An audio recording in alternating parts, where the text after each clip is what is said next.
আমি এখন বাজার করতে বেরিয়েছি,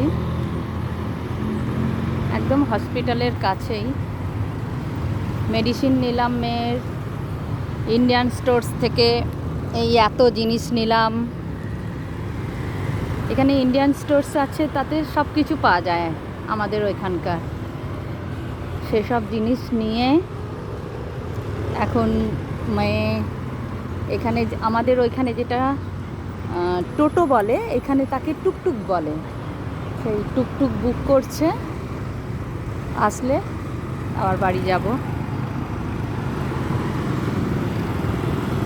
যে কম্বোডিয়া আজ রোদ উঠেছে, আবার একটু মেঘও আছে।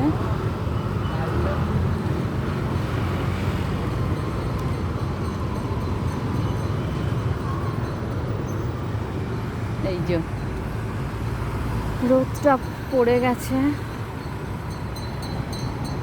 এই রাস্তাটাতেই মেয়ের হসপিটাল, কালকেই নিয়ে আসবো স্টিচ কাটাতে। আর আমার বাড়ি এই রাস্তায়।